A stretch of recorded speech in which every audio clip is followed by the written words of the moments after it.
Hello दोस्तों, आप देख रहे हैं इंडियन जुडिशियल सर्विसेज एग्जामिनेशन। और आज हम बनाने जा रहे हैं video Delhi judicial services examination के सिलेबस का। तो दोस्तों, जैसा कि आप सभी जानते हैं, दिल्ली जुडिशियल सर्विस एग्जामिनेशन जो है वो दो स्टेजेस में होता है। पहला जो एग्ज़ाम होता है वो प्रिलिमिनरी होता है और दूसरा एग्ज़ाम होता है मेंस एग्जामिनेशन। इसके बाद वाइवा होता है। प्रिलिमिनरी एग्जामिनेशन जो होता है वो एक स्क्रीनिंग टेस्ट होता है और इसमें क्या कहते हैं, नेगेटिव मार्किंग होती है। इसमें आपका जो सिलेबस होता है, इसमें जनरल नॉलेज आती है, जो कि एक एटीट्यूड, आपका एप्टीट्यूड जो है वो चेक करती है। और उसके अलावा जो है इंग्लिश भी आती है दिल्ली जुडिशियल सर्विस एग्जामिनेशन में।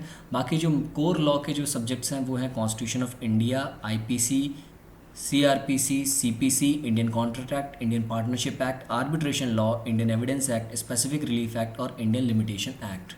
ये सब जो आपका सिलेबस है वो प्रीलिम एग्जामिनेशन का है।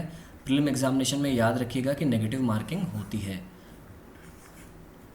और आपको इन सब लॉ सब्जेक्ट्स के अलावा इंग्लिश पे भी कमांड रखनी पड़ेगी, क्योंकि इंग्लिश जो है वो आपकी इस एग्ज़ाम में पूछी जाती है।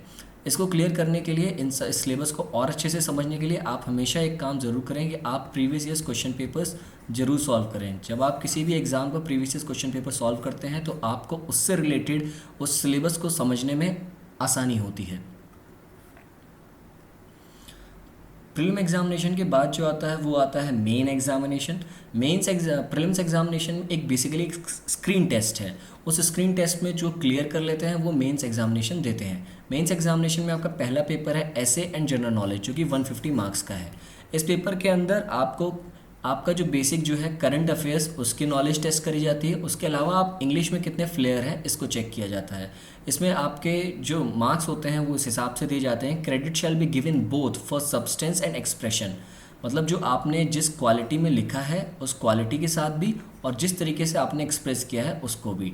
Deduction will be made for bad expression. If you are not writing good then there will be some deduction, as well as अगर ग्रामर का फॉल्ट है तो भी आपके मार्क्स काटे जा सकते हैं। उसके बाद जो आपका दूसरा पेपर आता है वो है लैंग्वेज का पेपर। लैंग्वेज का पेपर 100 मार्क्स का है। लैंग्वेज के पेपर में एक पेपर है लेकिन इसके दो पार्ट हैं।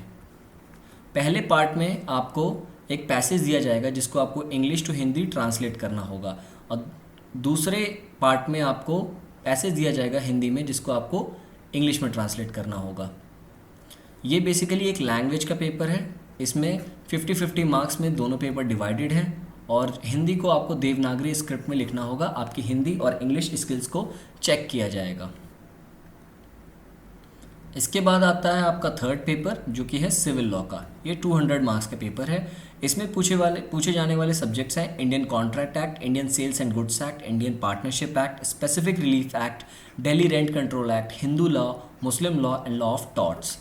आपको इन सब के बारे में एक डिस्क्रिप्टिव तैयारी करनी होगी और इसके लिए भी मेरा सजेशन आपको यही रहेगा कि आप प्रीवियस ईयर्स क्वेश्चन पेपर्स को ज़रूर देखें, क्योंकि आपको पता चलेगा कि दिल्ली एग्ज़ाम्स और हरियाणा के जो एग्ज़ाम्स होते हैं मेंस के, वो थोड़े और स्टेट्स के एग्जामिनेशन से थोड़ा डिफ़र करते हैं। इनको समझने से आपको पता चलेगा कि ज़्यादातर जो क्वेश्चंस पूछे हैं वो प्रॉब्लम बेस्ड हैं और उनमें आपको राइटिंग स्किल्स को अच्छे से सुधारना पड़ेगा।